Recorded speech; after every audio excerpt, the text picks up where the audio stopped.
Thời gian qua, Trung Quốc đã tích cực gia tăng vai trò của mình trong cuộc xung đột ở Ukraine, bắt đầu với bản kế hoạch hòa bình gồm 12 điểm.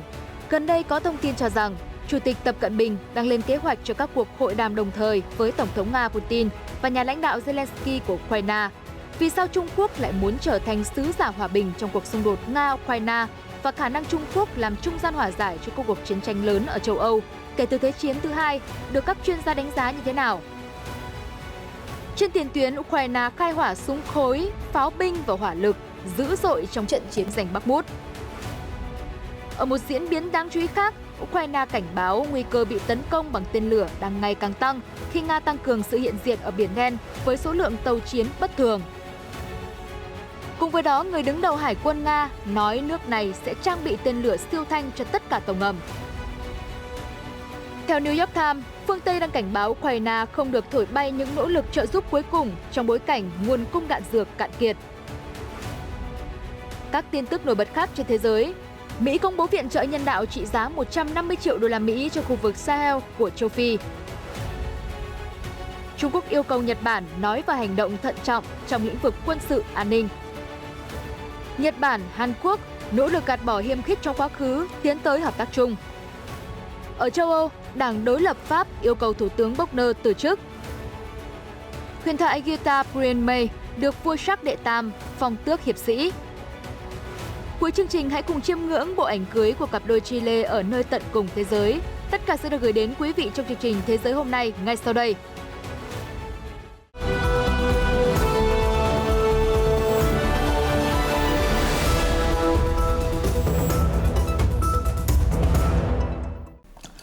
Chương trình Thế giới hôm nay ngày 17 tháng 3 như thường lệ mở đầu với những tin tức cập nhật đáng chú ý về xung đột Đông Âu. Theo truyền thông trong những ngày gần đây, Chủ tịch Trung Quốc Tập Cận Bình dự kiến sẽ đến thăm Tổng thống Nga Vladimir Putin. Cùng lúc đó, sẽ tổ chức một cuộc gặp trực tuyến với Tổng thống Ukraine, ông Volodymyr Zelensky. Sự kiện này sẽ diễn ra vài tuần sau khi Trung Quốc công bố kế hoạch hòa bình 12 điểm ở Ukraine. Trước tình hình đó, giới chuyên gia cũng đặt ra một câu hỏi rằng liệu Trung Quốc có thể thành công trong việc đóng vai trò là sứ giả hòa bình, khiến Nga và Ukraine quay trở lại bàn đàm phán hay không? Hãy cùng lắng nghe ý kiến của các chuyên gia quốc tế ngay sau đây. Bộ Ngoại giao Trung Quốc cho biết Bắc Kinh đang liên lạc với cả hai bên, dù chưa có xác nhận gì về kế hoạch đàm phán của Chủ tịch Tập với Tổng thống Putin hay Tổng thống Zelensky, nhưng có suy đoán rằng Bắc Kinh có thể cố gắng đưa hai quốc gia tiến tới bàn đàm phán. Theo các nhà phân tích, Trung Quốc có truyền thống tuân thủ nguyên tắc không can thiệp vào xung đột của các nước khác, đặc biệt là những nước cách xa quốc gia này. Nhưng thỏa thuận vừa đạt được giữa Ả Rập Xê Út và Iran ở Bắc Kinh vào tuần trước cho thấy mục tiêu của Bắc Kinh trong việc thể hiện mình là một cường quốc có trách nhiệm dưới thời Chủ tịch Tập Cận Bình đang diễn ra hết sức khả quan.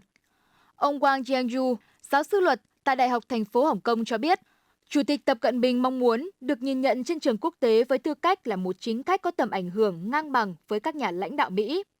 Các nhà phân tích cho rằng Trung Quốc sẽ khó thuyết phục được Nga và Ukraine ngồi vào bàn đàm phán, không giống như Ả Rập Xê Út và Iran.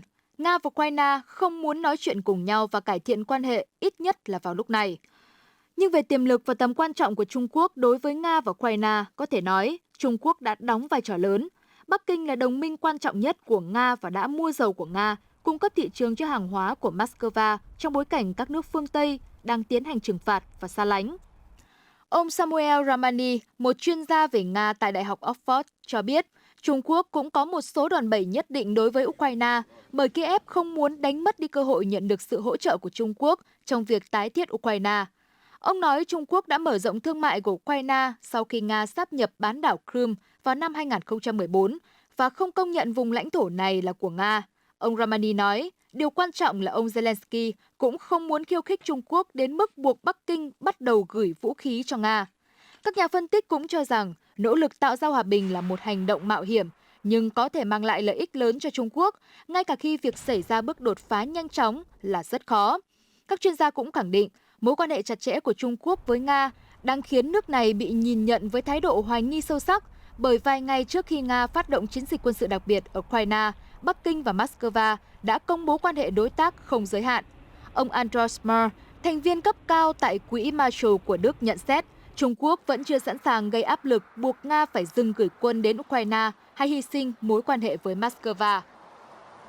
Tiếp tục những diễn biến nảy lửa trên chiến trường. Tại cuộc chiến giành thành phố Bakhmut, tỉnh Donetsk, miền đông Ukraine, vốn kéo dài trong vài tháng qua, hôm 16 tháng 3, tiếng pháo nổ liên tục bắn vào không trung, tiếp tục vang dội trong khu vực. Ở căn cứ đặt súng cối nằm sau sườn núi ngoại ô thành phố Bakhmut, nơi đang chứng kiến các cuộc đối đầu gay gắt giữa Nga và Ukraine, các binh lính cật lực điều chỉnh vũ khí để khai nòng. Cảnh tiền tuyến khoảng 1,5 đến 2 km gần với con đường dẫn đến thị trấn Sachovia nằm ở phía tây Bakhmut, tiếng nổ cũng có thể nghe thấy một cách rõ ràng. Sachovia là lối thoát quan trọng đối với lực lượng Ukraine để chạy khỏi trào lửa Bakhmut khi cần thiết. Một binh sĩ thuộc Lữ đoàn tấn công đường không số 80 của Ukraine tên Miron cho biết tình hình ở mặt trận khá khó khăn nhưng vẫn ổn định. Tại một hầm ngầm nằm ở cuối chiến hào, nơi đơn vị súng cối Ukraine ngủ, ăn và giữ ấm, anh Miron cho biết lực lượng Nga liên tục cố gắng tấn công nhưng chúng tôi đang bảo vệ các căn cứ của mình khá hiệu quả. Chúng tôi đã trụ ở đây khá lâu rồi, lữ đoàn của chúng tôi không từ bỏ bất kỳ căn cứ nào. Kể từ cuộc phản công lớn của Ukraine vào năm ngoái, cuộc chiến hiện tại đã trở thành một cuộc xung đột gay gắt để giành lấy những phần lãnh thổ dọc theo chiến tuyến trải dài từ biên giới Nga ở phía Bắc đến bán đảo Crimea ở phía Nam. Trong cuộc phỏng vấn vào cùng ngày, người phát ngôn không quân Ukraine ông Uri Inat cho biết, ngoài tên lửa siêu thanh Kinhan và KH-22, lực lượng vũ trang Ukraine cũng không thể bắn hạ các tên lửa đạn đạo của Nga như Iskander-M, tên lửa phòng không S-300, tên lửa Smerch. Ông Inat nói, chúng tôi không thể bắn hạ tên lửa đạn đạo, chẳng hạn như Iskander-M. Ngoài ra chúng tôi cũng không có khả năng chặn các tên lửa được bắn ra từ hệ thống tên lửa đa bệ phóng như Smerch. Ông tiếp tục, tất cả những tên lửa này đều bay nhanh theo quỹ đạo đạn đạo và về cơ bản lao xuống mục tiêu với tốc độ rất lớn, cần có các hệ thống tên lửa phòng không chuyên dụng để bắn hạ chúng. Người phát ngôn nói thêm, ngoài ra lực lượng cũng không có khả năng bắn hạ tên lửa chống radar chuyên dụng trên không KH-31B và các tên lửa không đối đất tương tự với tầm bắn ngắn hơn. Ông nói rằng hệ thống phòng không Ukraine chỉ có thể chống lại những tên lửa trang bị những thiết bị có thông số kỹ thuật. Ông cho biết, Ukraine hiện đang sử dụng các hệ thống Bak M1 và S-300, không thể bắn hạ tên lửa hành trình siêu nhanh KH-22 vì tốc độ của nó quá nhanh. Để bắn hạ KH-22, Ukraine cần một hệ thống tên lửa có thể hoạt động tự động, sử dụng radar mới nhất cũng như loại tên lửa tiên tiến. Trước đó, ông Inat đã tuyên bố rằng các hệ thống phòng không của Ukraine không có khả năng bắn hạ tên lửa siêu thanh Kinhav và KH-22 của Nga. Cũng trong ngày 16 tháng 3, quân đội Ukraine nói rằng Nga đang tăng cường hiện diện ở Biển Đen với số lượng tàu chiến bất thường. Mục đích có thể là nhằm thể hiện thế thống trị trên biển, sau vụ va chạm giữa tiêm kích Nga với máy bay không người lái Mỹ gần đây. CNN dẫn thông tin từ Bộ Chỉ huy tác chiến phía Nam của Ukraine cho biết số lượng tàu chiến của Nga ở Biển Đen đã tăng lên 21 chiếc. Phía Ukraine nhận định sự gia tăng này có thể là để phục vụ chiến dịch tìm kiếm, trục vớt các mảnh vỡ của chiếc UAV Mỹ bị rơi ở Biển Đen hôm 14 tháng 3. Cơ quan của Ukraine đồng thời cảnh báo việc Nga tăng cường hiện diện ở Biển Đen đồng nghĩa nguy cơ Ukraine đối mặt với các cuộc tấn công bằng tên lửa đang tăng lên. Theo quân đội Ukraine, trong số các tàu hải quân Nga ở Biển Đen, có 3 tàu trên mặt nước và 2 tàu ngầm được trang bị, có thể mang 32 tên lửa hành trình Kivlev. Đừng bỏ qua những báo động không kích. Bộ Chỉ huy tác chiến miền Nam cảnh báo, hiện Nga chưa phản hồi về những thông tin trên. Sau lời cảnh báo của Ukraine, có thông tin cho rằng Nga có thể sẽ trang bị tên lửa siêu thanh cho tất cả tàu ngầm mà nước này đang sở hữu. Nói trong cuộc phỏng vấn với tờ báo địa phương Krasnaya Zvezda trước ngày của lực lượng tàu ngầm 19 tháng 3, Tư lệnh Hải quân Nga Đô đốc Nikolai Yevmenov nêu rõ, mọi loại tàu ngầm của Nga, bao gồm cả tàu mang tên lửa chiến lược, đều có thể được trang bị tên lửa hành trình Kalib. Theo vị quan chức, Nga đang dùng các tàu ngầm thế hệ 2 để thử nghiệm tên lửa Kalib. Hiện tại, các tàu ngầm phi hạt nhân được trang bị tên lửa Kalib đều thuộc biên chế của hạm đội Biển Đen và hạm đội Thái Bình Dương. Loại tên lửa này cũng đã được triển khai trên các tàu ngầm chạy bằng năng lượng hạt nhân thuộc nhiều lớp khác nhau. Các tàu ngầm lớp Kilo cải tiến của Nga từng nhiều lần phóng thành công tên lửa Kalib nhắm vào các mục tiêu trên bộ của Ukraine và Syria. Cũng liên quan đến tình hình khu vực Biển Đen, Lầu Năm Góc, vào hôm 16 tháng 3 đã chính thức công bố đoạn video ghi lại cảnh chiến đấu cơ của Nga chạm trán với UAV của Mỹ tại Biển Đen vừa qua. Trong đoạn video, quân đội Mỹ mô tả máy bay Nga đã tiến rất gần đến chiếc UAV Mỹ xả nhiên liệu lên chiếc UAV. Một cánh quạt của UAV đã bị hỏng sau khi máy bay này tiến hành đánh chặn. Lầu Năm Góc cho biết đoạn video dài khoảng 40 giây này đã được quân đội Mỹ chỉnh sửa lại độ dài, ghi lại các sự kiện giữa hai máy bay một cách tuần tự. Trước đó hôm 14 tháng 3, máy bay phản lực Su-27 của Nga đã va vào cánh quạt của máy bay không người lái MQ-9 của Mỹ, khiến UAV này không thể hoạt động. Đây là cuộc va chạm trực tiếp giữa Mỹ và Nga kể từ khi xung đột Ukraine bắt đầu vào một năm trước. Lầu Năm Góc cho biết việc này sẽ làm xấu đi mối quan hệ vốn đã căng thẳng giữa hai bên. Trong khi đó, Bộ Quốc phòng Nga nói rằng tính cơ động quá nhạy bén của UAV đã khiến cho máy bay mất kiểm soát và lao xuống biển. Chỉ huy hàng đầu của Mỹ, ông Mark Milley, hôm thứ Tư, ngày 15 tháng 3 cho biết chiếc máy bay không người lái có thể đã bị vỡ và sẽ khó vớt do rơi xuống biển khá sâu. Nga cho biết sẽ cố gắng thu hồi phần còn lại của máy bay không người lái này. Trong bối cảnh tình hình ở Biển Đen diễn biến phức tạp, các quan chức Ukraine hôm 16 tháng 3 đã tổ chức nhiều cuộc thảo luận cùng với những quan chức đến từ các quốc gia khác, bàn luận về cuộc xung đột ở Ukraine và việc viện trợ cho Kiev. Đối với Vương quốc Anh, Tổng thống Ukraine ông Volodymyr Zelensky và Thủ tướng Anh ông Rishi Sunak đã có cuộc trò chuyện với nhau qua điện thoại, trong đó cả hai đề cập đến tình hình tiền tuyến xung quanh Bakhmut, cùng với đó là hỗ trợ kinh tế và quốc phòng cho Ukraine. Cùng với đó, Ngoại trưởng Ukraine ông Dmytro Kuleba và người đồng cấp Trung Quốc ông Tần Cương đã thảo luận về tầm quan trọng của nguyên tắc toàn vẹn lãnh thổ, cũng như thúc đẩy đề xuất hòa bình của Ukraine. Trên Twitter, ông Kuleba cũng cho biết rằng ông và Ngoại trưởng Mỹ Antony Blinken đã thảo luận về công thức hòa bình của Ukraine và cách để tăng tốc độ viện trợ đạn pháo. Ông Kuleba nói các đối tác đang làm việc suốt ngày đêm để đảm bảo số đạn dược cần thiết.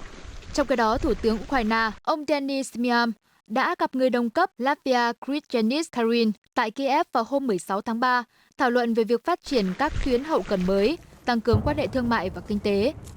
Theo thông tin từ Tổng thống Ukraine, Phó Chánh Văn phòng Tổng thống Ukraine, ông Lyubov đã gặp Thứ trưởng Bộ Ngoại giao Estonia Kilike Slete-Erling. Hai bên cũng đã thảo luận về viện trợ quân sự, tái thiết Ukraine và công thức hòa bình cho Ukraine. Ngoại trưởng Anh ông James Cleverly mới đây cũng đã có chuyến thăm chính thức cấp nhà nước tới Moldova và khẳng định rằng cách tốt nhất để bảo vệ đất nước này khỏi cuộc tấn công của Nga không phải là hỗ trợ quân sự mà là bảo vệ Ukraine. Trong một bài viết được đăng trên New York Times, tờ báo này cho biết Mỹ và các đồng minh đang cạn kiệt kho đạn dược để có thể cung cấp cho Ukraine, trong khi quân đội Kiev đang rất cần đạn để bắt đầu cho các trận chiến mùa xuân. Sau đó họ cảnh báo Kiev đừng thổi bay các nguồn cung cấp đạn dược quý giá. Theo New York Times, chiến địa kinh hoàng Bakhmut đang dần bị bao vây bởi các lực lượng Nga. Quân đội Ukraine đã quyết định nỗ lực phòng thủ tại đây, khiến họ tiêu hao nhiều đạn pháo. Một chỉ huy lữ đoàn của Ukraine đã than phiền rằng các binh sĩ ở Bakhmut đang bị thiếu hụt nguồn đạn pháo nghiêm trọng. Các quan chức Mỹ và Liên minh châu Âu đã lo ngại về việc Ukraine sử dụng đến hàng nghìn viên đạn mỗi ngày chỉ với những trận chiến ở Bakhmut, trong khi các đồng minh đã kêu gọi Ukraine không nên dồn nguồn lực quá nhiều vào Bakhmut. New York Times đã dẫn lời một quan chức Lầu Năm Góc cho biết Mỹ đã cảnh báo là Ukraine đang lãng phí đạn dược. Cũng theo quan chức này, Lầu Năm Góc đang cố gắng những nỗ lực cuối cùng vì Mỹ và phương Tây không còn đủ đạn dược để cung cấp cho Kiev. Cựu trợ lý Tổng thư ký NATO Camille Grant đã nói với tờ New York Times rằng Ukraine đang muốn làm suy yếu lực lượng Nga qua các trận đánh đẫm máu ở Bakhmut, nhưng điều này cũng khiến Ukraine tiêu hao nhân lực và vũ khí. Vì vậy, tốt nhất là quân đội Ukraine nên từ bỏ Bakhmut, tập trung nguồn lực vào các mặt trận khác. Chuyển qua các tin tức nổi bật khác trên thế giới, hôm 16 tháng 3, Ngoại trưởng Mỹ Antony Blinken đã công bố khoản viện trợ trị giá 150 triệu đô la Mỹ cho khu vực Sahel của châu Phi để đáp ứng các nhu cầu cấp bách ở các quốc gia thuộc khu vực Sahel của châu Phi đang chứng kiến tình trạng bất ổn, an ninh xã hội, gồm Niger, Burkina Faso, Cộng hòa Chad, Mali và Mauritania. Phát biểu trong chuyến thăm Niger, Ngoại trưởng Blinken nói, khoản tiền này cũng sẽ hỗ trợ những người phải di rời và bị ảnh hưởng bởi xung đột và tình trạng mất an ninh lương thực. Sự hào phóng của chính phủ và người dân Niger đối với những người tị nạn rất đáng chú ý và cần được đề cao. Nhà ngoại giao hàng đầu Mỹ đồng thời khẳng định, chúng tôi cam kết đầu tư, thúc đẩy khả năng phục hồi của các nền dân chủ ở châu Phi trước các mối đe dọa và những thách thức khác, bao gồm nạn tham nhũng và tình trạng lan truyền thông tin sai lệch. Chúng tôi sẽ tiếp tục hỗ trợ tự do báo chí tương tự như đã làm ở Niger trong nhiều thập kỷ.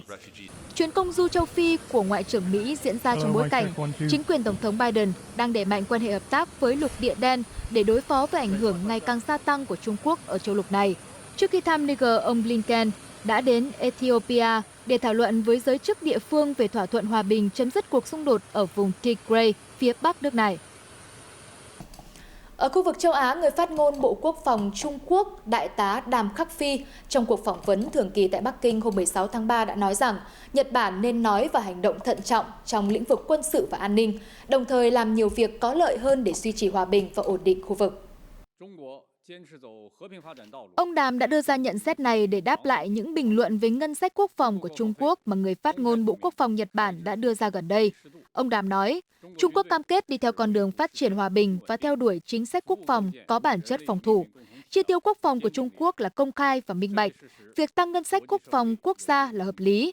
Lực lượng vũ trang Trung Quốc là một lực lượng trung thành trong việc gìn giữ hòa bình và ổn định thế giới. Đây là một thực tế đã được cộng đồng quốc tế công nhận rộng rãi. Ông nói thêm, tôi muốn nhấn mạnh rằng chi tiêu của Trung Quốc dành cho quân đội hoàn toàn được sử dụng để bảo vệ chủ quyền, an ninh và lợi ích phát triển của đất nước, đồng thời bảo vệ hòa bình và ổn định của thế giới và khu vực. Mặt khác, phía Nhật Bản đã cố gắng thổi phồng vấn đề này. Ông khẳng định, đề nghị Nhật Bản nên rút ra bài học lịch sử, thận trọng trong lời nói và hành động trong lĩnh vực quân sự và an ninh.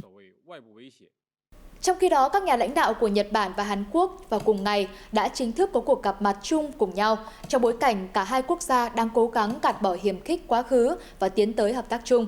Tại cuộc họp, hai bên cũng đã khẳng định rằng cần phải hợp tác chặt chẽ hơn cùng với nhau để đối phó với các thách thức an ninh khu vực.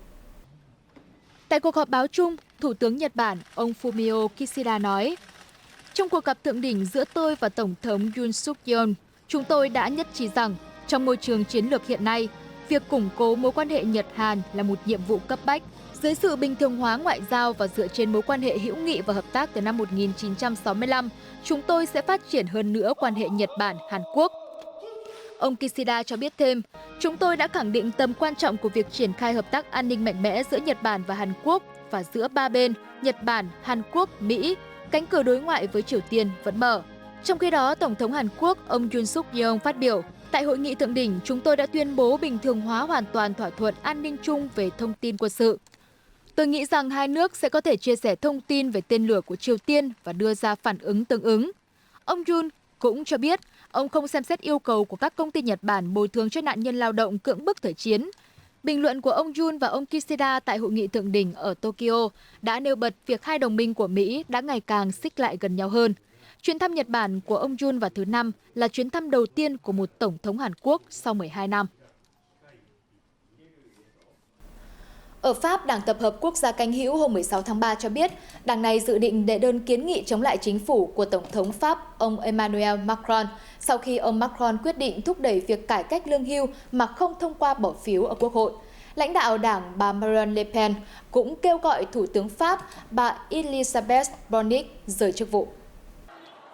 Trong chính sách cải cách lương hưu mới nhất, Pháp sẽ thay đổi tuổi nghỉ hưu từ 62 lên 64 tuổi và yêu cầu người lao động phải đóng tiền cho hệ thống lương hưu trong vòng 43 năm trước khi nhận được lương hưu đầy đủ. Cải cách này đã không được lòng dân và gây ra nhiều cuộc biểu tình cũng như đình công trên khắp cả nước. Luật này cũng đã được Thượng viện Pháp thông qua vào hôm 16 tháng 3. Trước đó, đối mặt với việc không có đủ số phiếu ở Hạ viện, chính phủ đã quyết định áp dụng một thủ tục hiến pháp để thông qua luật mà không cần bỏ phiếu. Bà Le Pen cho rằng động thái này là sự thất bại hoàn toàn của chính quyền ông Macron. Cựu ứng cử viên Tổng thống cũng nói thêm rằng hành động của Thủ tướng Elisabeth Borne, người đã áp dụng thủ tục hiến pháp này, là một cái tát vào nền dân chủ. Bà Le Pen nhấn mạnh, tôi đã luôn nói rằng nếu cải cách lương hưu được thông qua thì bà ấy không thể ở lại dinh thự của Thủ tướng được nữa. Ít nhất một người đã thiệt mạng và 2 người khác bị thương trong vụ hỏa hoạn lớn tại một tòa nhà của lực lượng biên phòng thuộc Cơ quan An ninh Liên bang Nga FPS ở thành phố cảng Rostov-on-Don thuộc vùng Rostov. Vụ việc xảy ra vào lúc 12 giờ 30 phút ngày 16 tháng 3 theo giờ địa phương. Đoạn phim do Reuters đăng tải cho thấy cột khói đen dày đặc bốc lên từ hiện trường. Thống đốc vùng Rostov, ông Vasily Golubev xác nhận thông tin, đồng thời cho biết nguyên nhân hỏa hoạn là do chập điện. Ngọn lửa bắt đầu bùng phát từ các phòng tiện ích, sau đó lan sang các thùng chứa nhiên liệu và dầu nhờn, gây ra hàng loạt tiếng nổ. Theo ông Kulobev, hỏa hoạn đã thiêu rụi diện tích 800 m², phá hủy một phần tòa nhà. Vì lý do an toàn, các tòa chung cư lân cận đã được sơ tán. Ngọn lửa được dập tắt sau khoảng 3 tiếng nỗ lực của hàng chục nhân viên cứu hỏa và xe chữa cháy. Hiện các nhà chức trách đã mở cuộc điều tra làm rõ nguyên nhân vụ việc. Rostov-on-Don là một trong những thành phố lớn nhất ở vùng liên bang phía nam của Nga, có dân số hơn 1 triệu người. Nơi này nằm ở cực đông nam sông Don, cách biển Azov 50 km. Rostov-on-Don cũng nằm gần Cộng hòa Nhân dân Luhansk tự xưng và Cộng hòa Nhân dân Donetsk tự xưng, hai khu vực thuộc vùng Donbass, miền đông Ukraine và đã sáp nhập vào Nga sau một cuộc trưng cầu dân Ý vào tháng 9 năm ngoái. Trong khi đó ở Anh, hỏa hoạn đã nuốt chửng một khách sạn 400 năm tuổi ở miền nam đất nước. Nơi đây là nơi cư trú của những người tị nạn Ukraine. Video được nhân chứng quay lại cho thấy ngọn lửa lớn bao trùm khách sạn Enjoin trên phố Bắc của thị trấn Midhurst thuộc hạt Tây Sussex và lan sang tòa nhà bên cạnh. Trong một tuyên bố, cơ quan phòng cháy chữa cháy Tây Sussex cho biết họ nhận được tin báo về vụ việc vào rạng sáng ngày 16 tháng 3 theo giờ địa phương. Khoảng 15 xe cứu hỏa được điều động ngay đến hiện trường và hơn 30 người được sơ tán. Nguyên nhân hỏa hoạn chưa được làm rõ. Hiện trường đang được phong tỏa để phục vụ công tác điều tra nguyên nhân và thống kê thiệt hại sau vụ việc. Cũng ở Anh, huyền thoại guitar người Anh Brian May, 75 tuổi, mới đây đã được vua Charles đệ Tam phong tước hiệp sĩ tại cung điện Buckingham bởi những đóng góp của ông cho âm nhạc và hoạt động từ thiện. Nghệ sĩ Brian May đã mô tả buổi lễ là một khoảnh khắc đáng nhớ và ông cảm thấy tuyệt vời khi nhận được vinh dự này. Trước đây, vị nhạc sĩ đồng thời là nhà vật lý thiên văn từng được nhiều lần mời đến cung điện Buckingham. Hồi năm 2005, ông đã nhận danh hiệu tư lệnh của đế chế Anh ở đây. Năm 2002, ông đã chơi guitar bản quốc ca Anh God Save the Queen từ ban công của dinh thự hoàng gia nhân lễ kỷ niệm vàng của nữ hoàng Elizabeth đệ nhị. Brian May cũng là nghệ sĩ vinh dự được biểu diễn tại lễ Bạch Kim của Cố Vương vào 20 năm sau. Huyền thoại guitar còn được biết đến là một nhà hoạt động vì quyền động vật. Ông từng đảm nhiệm vị trí Phó Chủ tịch Hiệp hội phòng chống ngược đãi động vật của Hoàng gia Anh và đi đầu trong các cuộc chiến dịch chống săn cáo và tiêu hủy lợn lửng ở Anh.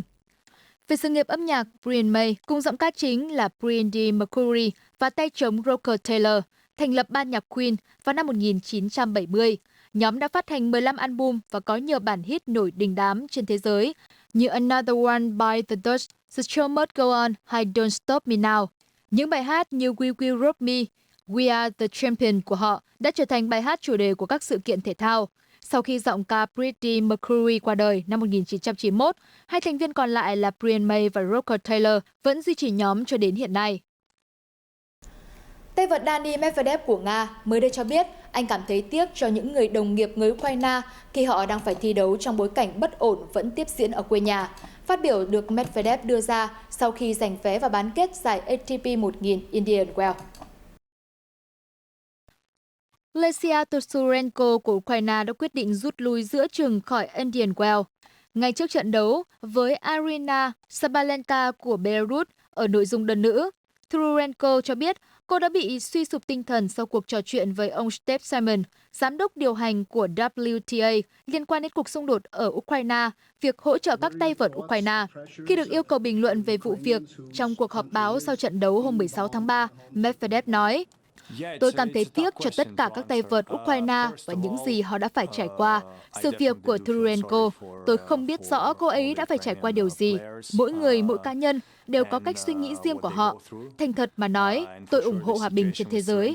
Đó là điều tôi muốn chia sẻ." Hiệp hội quần vợt chuyên nghiệp trong một tuyên bố hồi năm ngoái đã lên án chiến dịch quân sự đặc biệt của Nga ở Ukraine, nhưng họ vẫn cho phép các vận động viên Nga và Belarus tham gia thi đấu quốc tế với tư cách trung lập. Vừa qua, mạng xã hội đã lan truyền chóng mặt bộ ảnh cưới của một cặp đôi Chile được chụp tại Torres del Paine thuộc vùng Patagonia, cực nam của đất nước họ, vùng đất nổi tiếng là nơi tận cùng của thế giới. Nơi đây không những sở hữu vẻ đẹp hoang sơ bình yên mà bị đầy cuốn hút với những ngọn núi phủ tuyết trắng, hệ thống sông băng, cánh rừng tuyệt đẹp, mà còn chứa đựng rất nhiều câu chuyện huyền thoại bí ẩn. Và những hình ảnh tiết lộ về ảnh cưới của cặp đôi Chile ở nơi tận cùng thế giới sẽ thay cho lời kết của chúng tôi trong chương trình ngày hôm nay. Cảm ơn quý vị đã quan tâm theo dõi. Hẹn gặp lại quý vị ở những chương trình tiếp theo.